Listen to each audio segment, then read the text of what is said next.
आप सभी को मेरा नमस्कार। हमारे नए वीडियो में आप सभी का स्वागत है।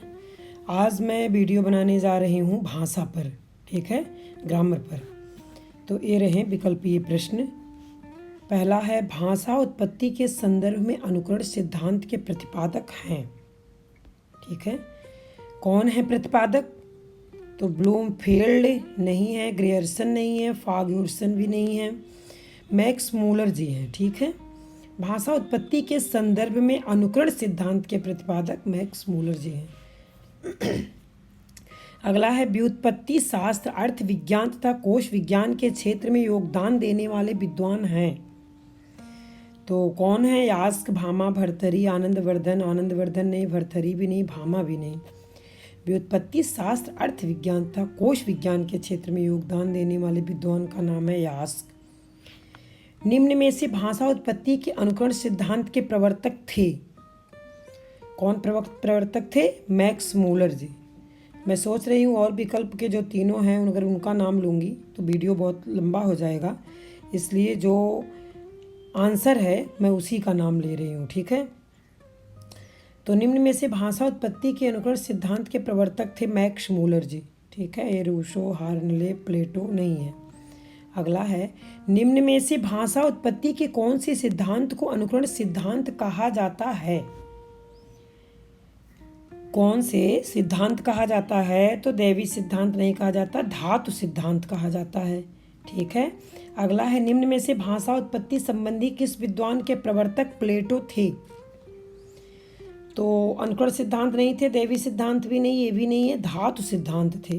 ठीक है, भाषा उत्पत्ति संबंधी श्रम मूलक सिद्धांत के प्रतिपादक थे, न्यावरे थे, ये सब नहीं थे। अगला है, अन्विताभिधानवाद का अन्य नाम क्या है?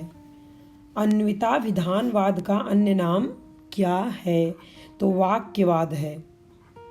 ठीक है, अगला है, मध्यकालीन भारतीय आर्य भाषा के लिए सर्वाधिक प्रयोग किया जाने वाला नाम है। कौन सा नाम है? प्राकृत है। सर्वाधिक प्रयोग किए जाने वाले नाम का नाम है प्राकृत। मागधी प्राकृत का अन्य नाम है। क्या नाम है अन्य? गौड़ी नाम है। ठीक है, लहंदा प्राकृत पैसाची नहीं है। मध्यकालीन भारतीय आर्य भाषा के प्रथम चरण की भाषा है। तो अपभ्रंश नहीं है, प्राकृत भी नहीं, ब्राह्मण भी नहीं है, ये पाली है। मध्यकालीन भारतीय आर्य भाषा के प्रथम चरण की भाषा है पाली। संस्कृत नाटकों में गद्य शैली में प्रयोग की जाने वाली प्राकृत भाषा है तो शौरसेनी है। ठीक है, मागधी, अर्धमागधी, पैसाची नहीं है। भाषा विज्ञान के अनुसार निघट्टू शब्द का प्रयोग किसके लिए प्रयोग किया गया है? किसके लिए किया गया है? तो ये जो है वैदिक शब्द संग्रह, व्याकरण, इनमें से कोई नहीं। अमरकोश किसके लिए प्रयोग किया गया? तो वैदिक शब्द संग्रह के लिए प्रयोग किया गया है। अगला है, निम्न में से किस व्याकरण को दाक्षीपुत्र के नाम से जाना जाता है? पाणिनि को जाना जाता है दाक्षीपुत्र के नाम से। अगला है, व्याकरण के मुनित्रय यह किन तीन विद्वानों के लिए प्रयोग किया जाता है?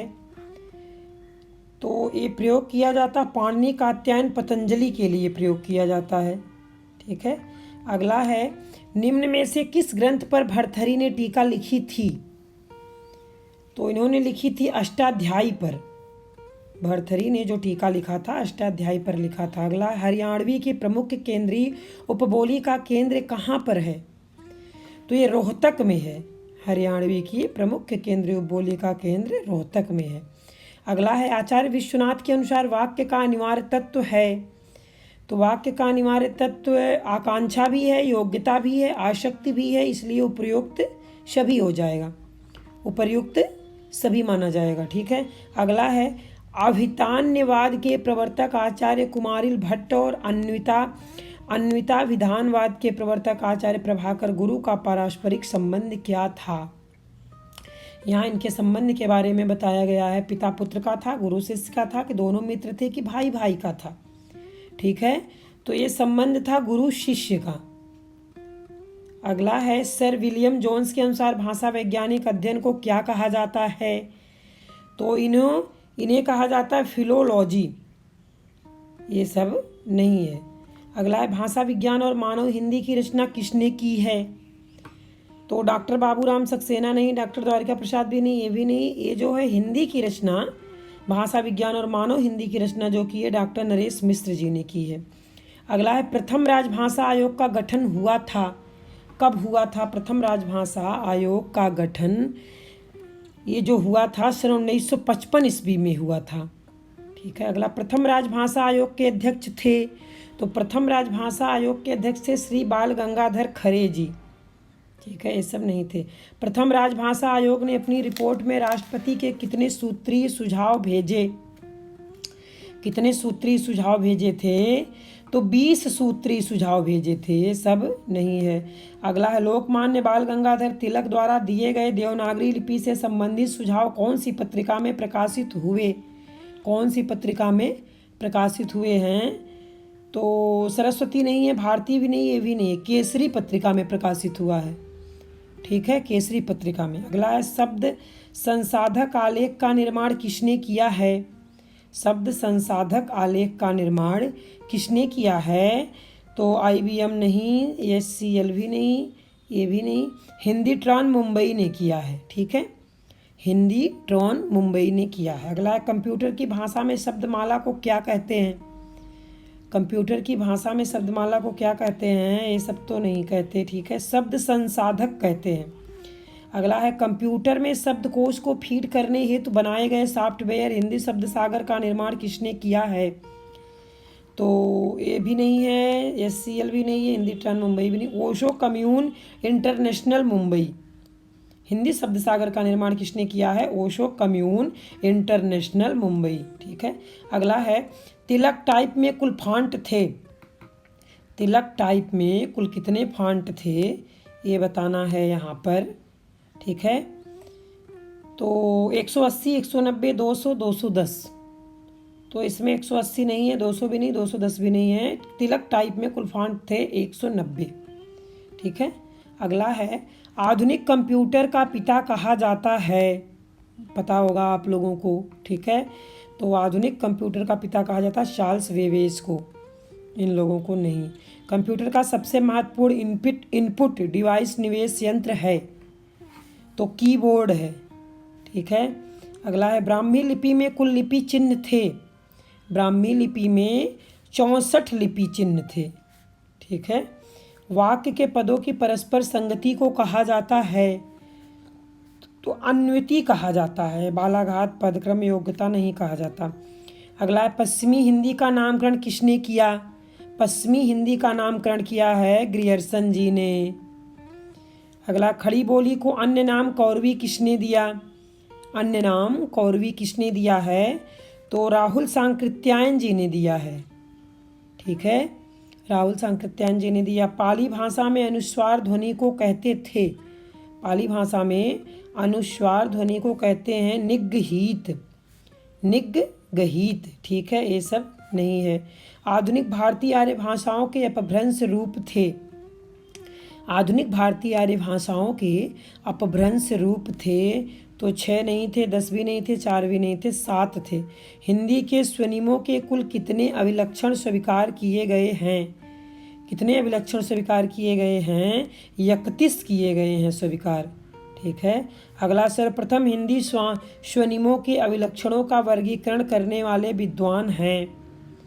करने वाले विद्वान कौन हैं? तो हैं रमेश चंद्र मल्होत्रा जी। ठीक है। अगला है निम्न में से कौन सा सॉफ्टवेयर कंप्यूटर पर हिंदी में कार्य करने हेतु शब्द संसाधन के लिए निर्मित किया गया है?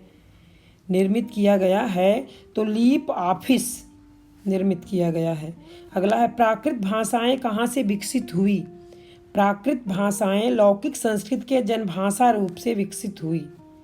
ठीक है। अगला है, ये सब नहीं है। हिंदी में सर्वप्रथम निर्मित कंप्यूटर का नाम क्या है? हिंदी में सर्वप्रथम निर्मित कंप्यूटर का नाम है सुलिपि। अगला है जॉर्ज ग्रियर्सन ने ब्रजभाषा के लिए कौन सा नाम प्रयोग किया है? कौन सा नाम प्रयोग किया है? तो अंतर्वेदी नाम प्रयोग किया है। अगला है राजस्थानी उपभाषा में कौन सी बोली सर्वाधिक प्रयोग की जाती है? तो सर्वाधिक जो प्रयोग की जाती है वो मारवाड़ी है। अगला है भारतीय संविधान के राजभाषा से संबंधित अधिनियम 1963 में संशोधन कब किया गया? 1963 में संशोधन कब किया गया है? तो सन 1967 ईस्वी में किया गया है। ठीक है। अगला है सर्वप्रथम देवनागरी लिपि की कमियों को दूर करने का प्रयास करने वाले थे। कौन थे? महागोविंद रानाडे थे। ठीक है। अगला हिंदी भाषा के शब्द संसाधन के लिए प्रयोग किया गया सॉफ्टवेयर कौन सा है? प्रयोग किया गया सॉफ्टवेयर कौन सा है? तो ये है रोमाची। अगला है हिंदी के शब्द संसाधन और आंकड़ा संसाधन के लिए निर्मित चिप हैं। तो कौन से निर्मित चिप हैं? जिस्ट है। अगला है हिंदी वर्तनी की जांच के लिए प्रयोग किया जाने वाला सॉफ्टवेयर है। प्रयोग किया जाने वाला सॉफ्टवेयर कौन सा है? तो ये है Osho spell binder. Osho spell binder है। हिंदी भाषा में शब्द संसाधन के लिए इसकी कोड पर आधारित कुंजी पटल का नाम है। आधारित कुंजी पटल का नाम क्या है? इंस्क्रिप्ट। इंस्क्रिप्ट है। अगला है हिंदी शिक्षण के लिए बनाए गए सॉफ्टवेयर का नाम है। क्या नाम है? लीला प्रबोध नाम है।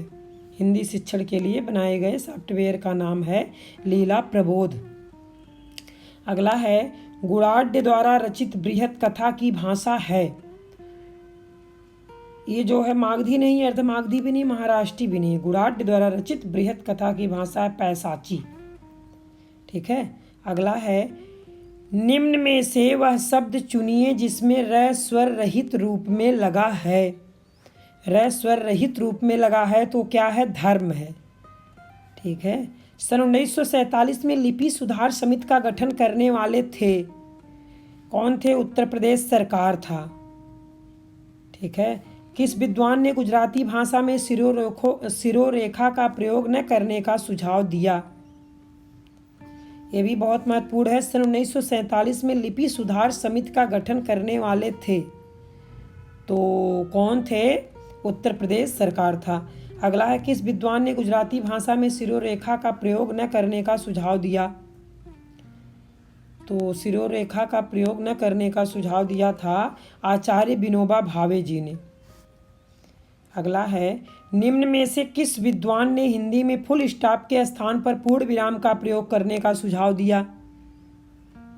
राधा कृष्णन जी ने दिया था। फुल स्टॉप के जगह पर पूर्ण विराम का प्रयोग करने का सुझाव दिया था राधा कृष्णन जी ने।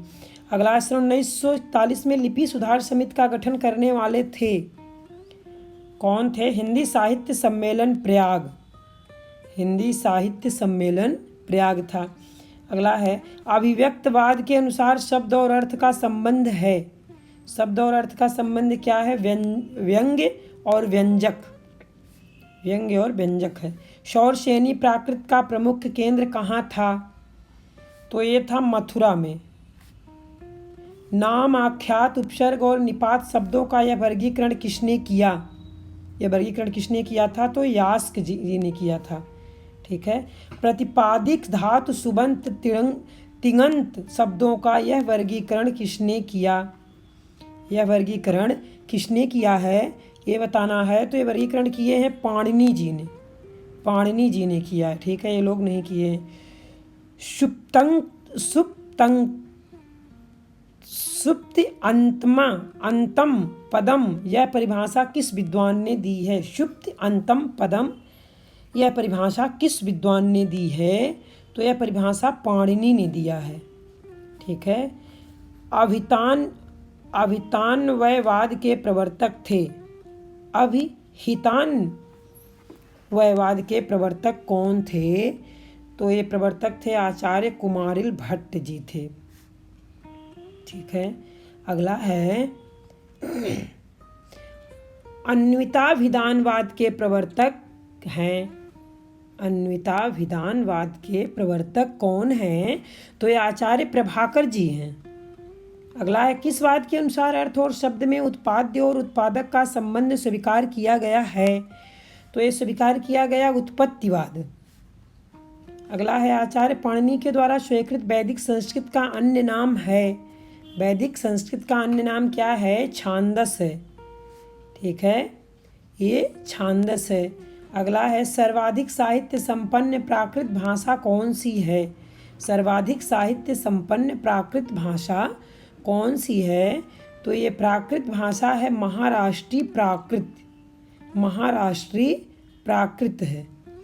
ठीक है, अगला है कालिदास और अश्वघोष के नाटकों में कौन सी प्राकृत भाषा का प्राचीन रूप दिखाई देता है? तो ये रूप दिखाई देता है मागधी। ठीक है, ये सब नहीं है। हिंदी की उत्पत्ति किस अपभ्रंश से मानी जाती है? हिंदी की उत्पत्ति किस अपभ्रंश से मानी जाती है? तो ये मानी जाती है मागधी से, खस से, अर्धमागधी से, सौर श्रेणी से। ये सौर श्रेणी से मानी जाती है। ठीक है, ये सब नहीं। अपभ्रंश शब्द का सबसे पहले प्रयोग किस ग्रंथ में मिलता है? तो सबसे पहले मिलता है महाभाष्य में। ठीक है, इस सब में बाद में। खड़ी बोली को टकसाली भाषा किसने कहा? खड़ी बोली को टकसाली भाषा कहा है गिलक्राइस्ट जी ने। अगला है पाली की उत्पत्ति पाटिल से किसने मानी है? पाली की उत्पत्ति पाटिल से मानी है मैक्स मूलर जी ने। अगला हिंदी भाषा के लिए हिंदी शब्द का प्रयोग सबसे पहले कहाँ मिलता है? सबसे पहले कहाँ मिलता है? तो सबसे पहले मिलता है सफ़रनामा से। अगला है अपभ्रंश को पुरानी हिंदी कहने वाले प्रथम लेखक कौन थे? प्रथम लेखक कौन थे? तो प्रथम लेखक थे चंद्रधर शर्मा गुलेरी जी। अगला है हिंदी दिवस कब मनाया जाता है? हिंदी दिवस 14 सितंबर को मनाया जाता है। दक्षिणी हिंदी को खड़ी बोली का विकसित रूप किसने माना है? दक्षिणी हिंदी को खड़ी बोली का विकसित रूप किसने माना है? तो ये बताना है कि डॉक्टर बाबूराम सक्सेना जी ने माना है। ठीक है, अगला है स्वयंभू की रामायण में अपभ्रंश भाषा के लिए क्या शब्द प्रयुक्त हुआ है?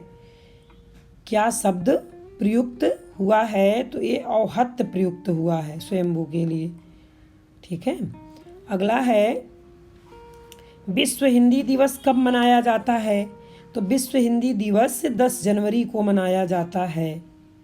विश्व हिंदी दिवस कब मनाया जाता है? 10 जनवरी को मनाया जाता है। अगला है उर्दू को यामिनी भाषा किसने कहा? उर्दू को यामिनी भाषा किसने कहा है? तो लल्लू लाल जी ने कहा है उर्दू को यामिनी भाषा। अगला है ब्रजबुली क्या है? ब्रजबुली क्या है ये बताना है। तो ब्रजबुली जो है बांग्लादेश है। नहीं, बांग्लादेश नहीं है, ब्रजभाषा भी नहीं है। ठीक है, अवधी व ब्रज का योग भी नहीं है।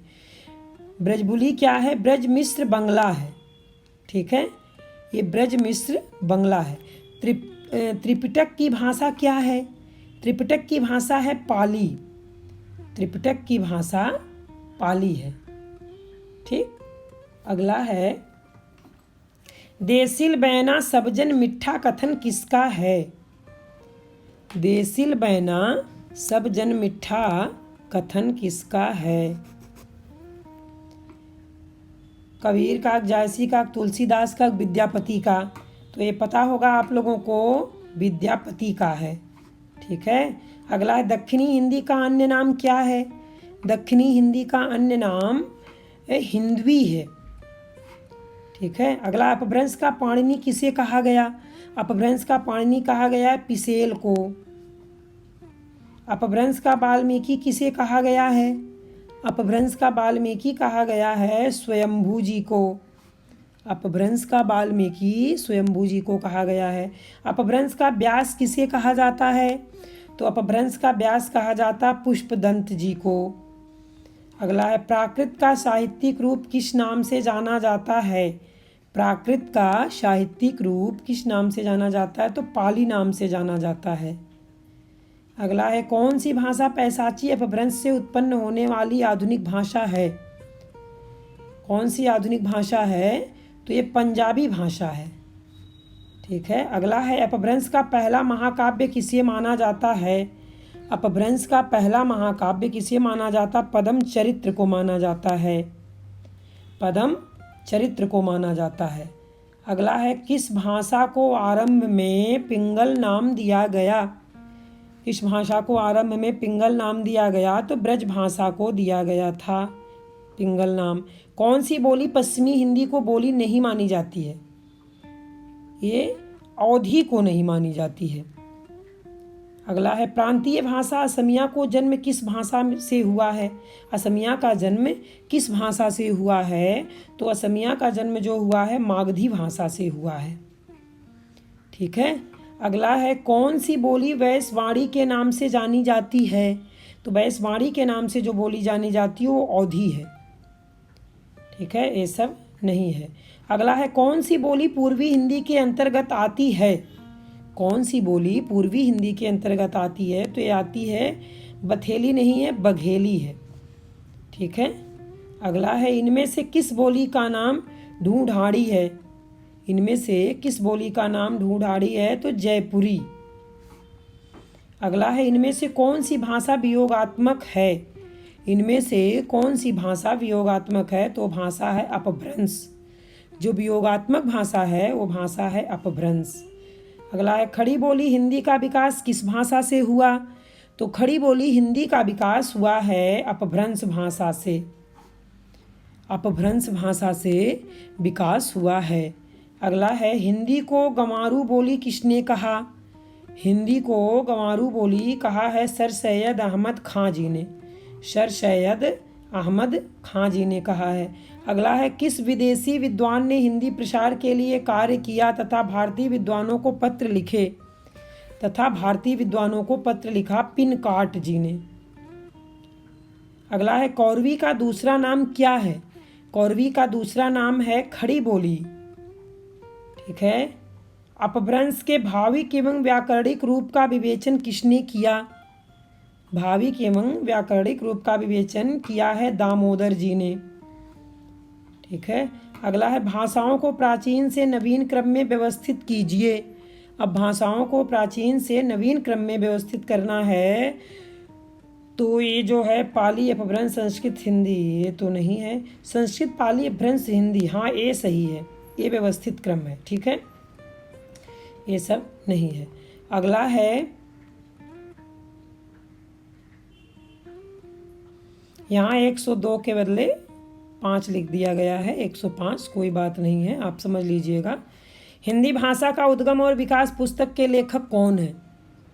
हिंदी भाषा के उद्गम और विकास पुस्तक के लेखक कौन हैं? तो पुस्तक के लेखक हैं डॉक्टर उदय नारायण तिवारी जी हैं।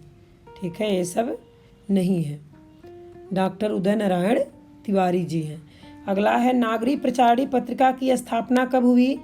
मैं वैसे 2-3 वीडियो में इसको मैं बना चुकी हूँ वीडियो, अगर आप लोग सुने होंगे तो ज़रूर आपको याद होगा।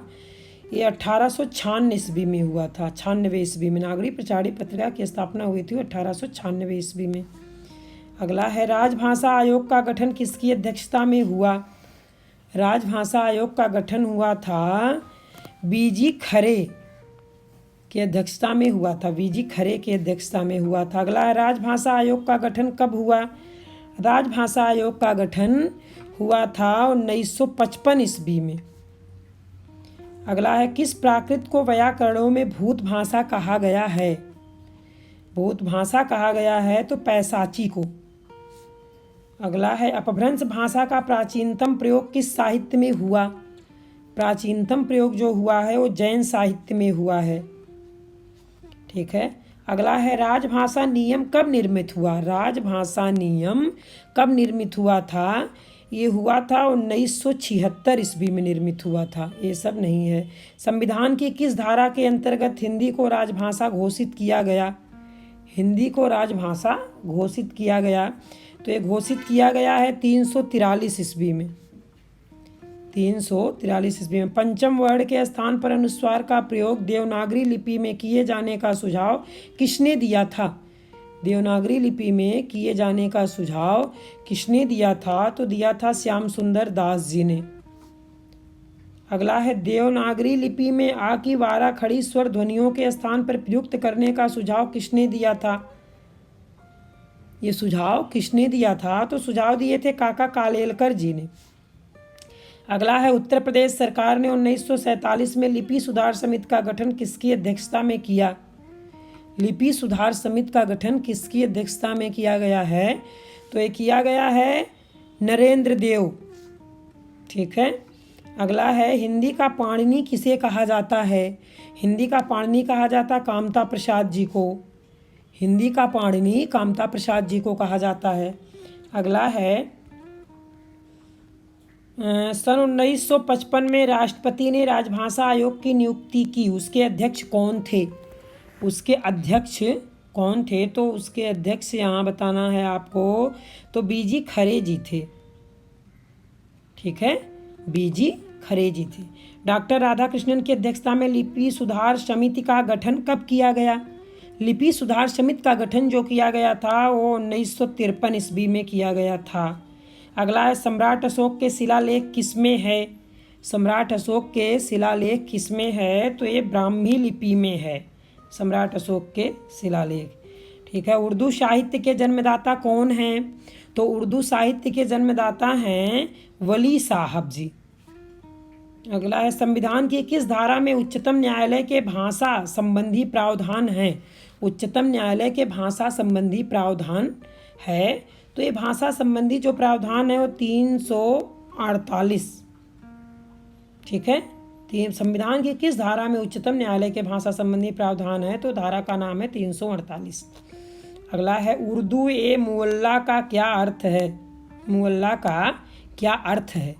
यहाँ अर्थ बताना है, तो शाही खेमा, शाही खेमा है। अपभ्रंश का सबसे पहले प्रयोग किस ग्रंथ में है? अपभ्रंश का सबसे पहले प्रयोग जो हुआ था वो महाभाष्य ग्रंथ में हुआ था।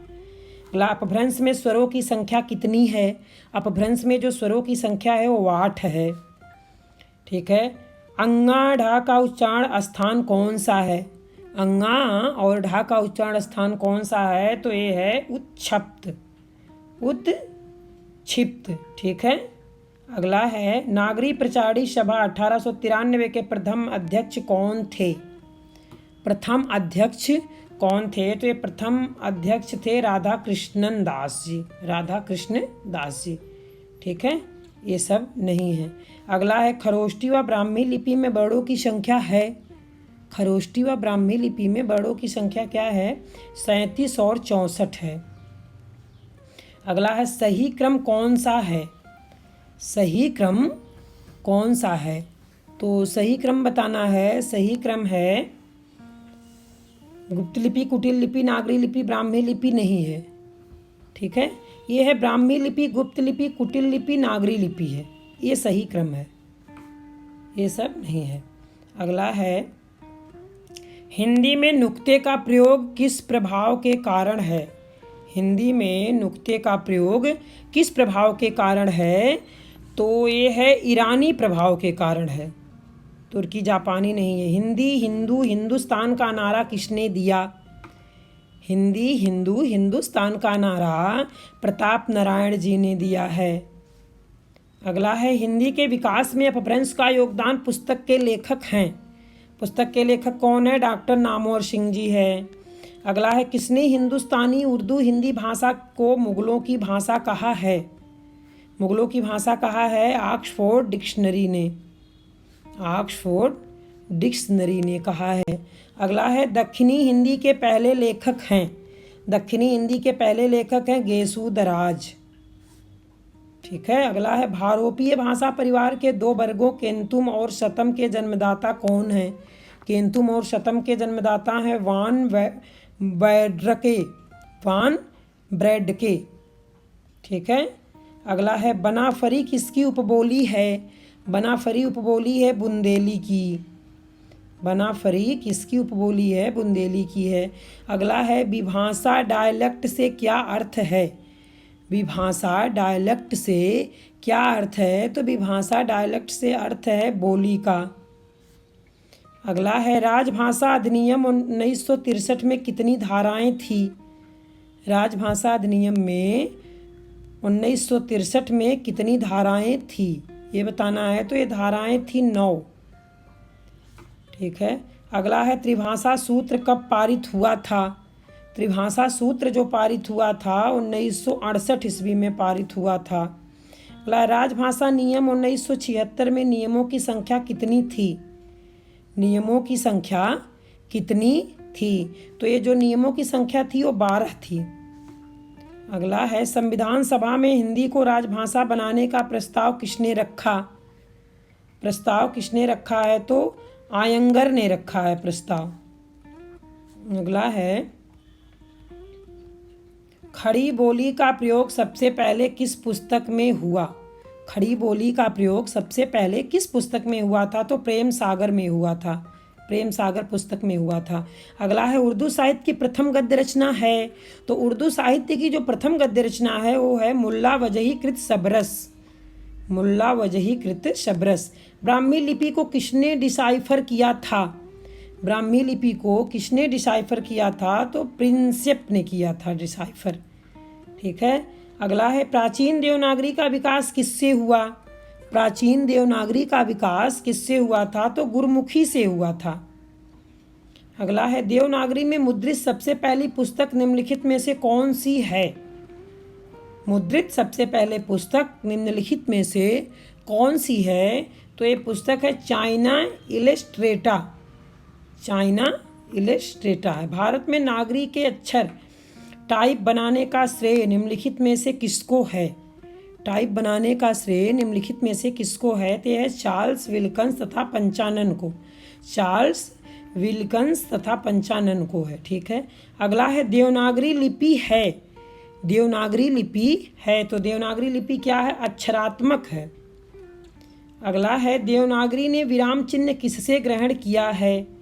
देवनागरी ने विराम चिन्ह किससे ग्रहण किया है? तो इन्होंने रोमन से ग्रहण किया है। ठीक है, रोमन से इन्होंने ग्रहण किया है। अगला है, देवनागरी लिपि की वैज्ञानिकता के संदर्भ में कौन सा कथन असत्य है? कौन सा कथन असत्य है? तो स्वरों के ह्रस्व और दीर्घ भेद जैसी वैज्ञानिकता अन्य लिपियों में नहीं है। हाँ, ये सत्य है। और इसमें अल्प प्राण और महाप्राण ध्वनियों के लिए एक लिपि चिन्ह है। इसमें जो है एक लिपि चिन्ह है। तो यहाँ कौन सा कथन असत्य है? हाँ, तो असत्य यही है। ठीक है, ये भी नहीं असत्य है, ये भी नहीं असत्य है, केवल एक असत्य है। अगला है, जिस शब्द की अंतिम ध्वनि व्यंजन होती है उसे क्या कहते हैं? जिस शब्द की अंतिम ध्वनि व्यंजन होती है उसे क्या कहते हैं? तो उसे कहते हैं बद्धाक्षर। नहीं, गलत, हाँ सही है, बद्धाक्षर है। संयुक्ताक्षर नहीं है, स्वतंत्र नहीं है, स्वतंत्राक्षर और मुक्ताक्षर भी नहीं है। ठीक है, ये बद्धाक्षर है। अगला है, मुक्ताक्षर कहते हैं, मुक्ताक्षर कहते हैं। अब किसको कहते हैं मुक्ताक्षर? तो मुक्ताक्षर कहते हैं जिस शब्द की अंतिम ध्वनि स्वर होती है उसे मुक्ताक्षर कहते हैं। अगला है, एक आदर्श लिपि का सबसे बड़ा दोष है? एक आदर्श लिपि का सबसे बड़ा दोष क्या है? तो स्वर एवं मात्राओं के प्रयोग से लेखन सौकार्य का अभाव नहीं, आंसू लेखन, टंकण और मुद्रण में कठिनाई नहीं, ये भी नहीं, बड़ों की संख्या 50 से भी कम होना, एक ही संकेत से अनेक ध्वनियों के अभिव्यक्ति और एक ध्वनि के लिए एकाधिक संकेतों का प्रयोग होना। ठीक है, एक आदर्श लिपि का सबसे बड़ा दोष यही है, डी। ठीक है। अगला है, देवनागरी लिपि में सुधारों का आरंभिक प्रयत्न किसने किया? सुधारों का आरंभिक प्रयत्न किसने किया है? तो महादेव गोविंद रानाडे ने किया है। अगला है, निम्नलिखित में से किस कांग्रेस अध्यक्ष ने हिंदी भाषा के लिए रोमन लिपि लागू होने की वकालत की थी? रोमन लिपि लागू होने की वकालत की थी अब्दुल कलाम आज़ाद जी ने किया था। भारतीय भाषाओं के लिए देवनागरी के स्थान पर रोमन लिपि का प्रस्ताव निम्नलिखित में से किस विद्वान ने रखा था? किस विद्वान ने रखा था? तो रखा था डॉक्टर सुनीति कुमार चटर्जी जी ने। ये सब नहीं है। अगला, सावरकर बंधुओं की 12 खड़ी का प्रयोग किस समाचार पत्र में होता था? किस समाचार पत्र में होता था? तो ये होता था हरिजन सेवक समाचार पत्र में होता था। ठीक है, हरिजन सेवक। अगला है, एक लिपि विस्तार परिषद का संस्थापक कौन है? एक लिपि विस्तार परिषद का संस्थापक कौन है?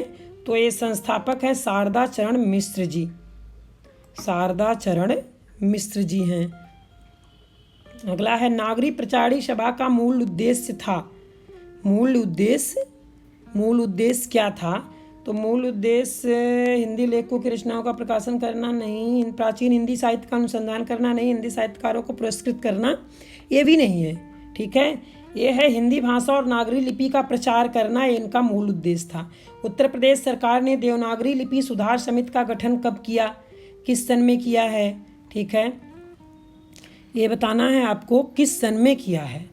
तो 1937 ईस्वी में नहीं, 1940 में भी नहीं, 1950 में भी नहीं, इन्होंने किया था 1947 ईस्वी में। देवनागरी लिपि सुधार के संबंध में नरेंद्र देव समिति का कौन सा कथन असत्य है? ये कौन सा कथन असत्य है? तो अनुस्वार के स्थान पर पंचमाक्षर का ही प्रयोग किया जाए। आ की 12 खड़ी भ्रामक है, ये तो सत्य है। मात्राएं यथावत बनी रहे किंतु उन्हें थोड़ा दाहिनी ओर हटाकर लिखा जाए, ये भी सत्य है। ला को वर्णमाला में स्थान दिया जाए, हाँ ये भी सत्य है, ये भी सत्य है। इसमें असत्य यही, अनुस्वार के स्थान पर पंचमाक्षर का ही प्रयोग किया जाए। कौन सा कथन असत्य है? तो असत्य ही है। ठीक है, अगला है नागरी अंकों का विकास हुआ है। नागरी अंकों का विकास से ब्राह्मी लिपि से हुआ है। ठीक है, देवनागरी दुनिया की सर्वाधिक वैज्ञानिक लिपि है, किसने कहा है? ये किसने कहा है? सुनीति कुमार चटर्जी नहीं, भूदेव मुखोपाध्याय भी नहीं, महाप्रसाद द्विवेदी भी नहीं, ये राहुल सांकृत्यायन जी ने कहा है। देवनागरी दुनिया की सर्वाधिक वैज्ञानिक लिपि किसने कहा है? तो ये जो है राहुल सांकृत्यायन जी ने कहा। अगला है संसार में यदि कोई सर्वांगपूर्ण अक्षर है तो देवनागरी के हैं, किसने कहा है? मैक्स मूलर ने नहीं, ग्रियर्सन ने नहीं, श्लोंडू प्लायन ये भी नहीं है, पिटमैन ने कहा है। ठीक है, अगला है समस्त भारत के लिए एक भाषा और एक लिपि की नितांत आवश्यकता है। देवनागरी लिपि देश भर में प्रचलित और वैज्ञानिक है, इसलिए उसे देश भर की भाषाओं की लिपि के रूप में मान्य किया जा सकता है। ये किसने कहा है? ये कहा है वी कृष्णा स्वामी अय्यर जी ने कहा है। वी कृष्णा स्वामी अय्यर जी ने कहा है। ये जस्टिस शारदाचरण मिश्र ने नहीं, मोहनदास करमचंद्र भी नहीं, महामना मोहन मालवीय जी ने भी नहीं कहा है। अगला, हिंदुस्तानी के स्थान पर हिंदी शब्द प्रचलित करने का श्रेय है। हिंदी शब्द प्रचलित करने का श्रेय क्या है? ठीक है, तो ये लॉर्ड मैकाले नहीं, जॉन गिलक्राइस्ट ये भी नहीं, जॉर्ज ग्रियर्सन और विलियम प्राइस, इसमें से आपको बताना है तो जॉर्ज ग्रियर्सन भी नहीं है। ठीक है, विलियम प्राइस है।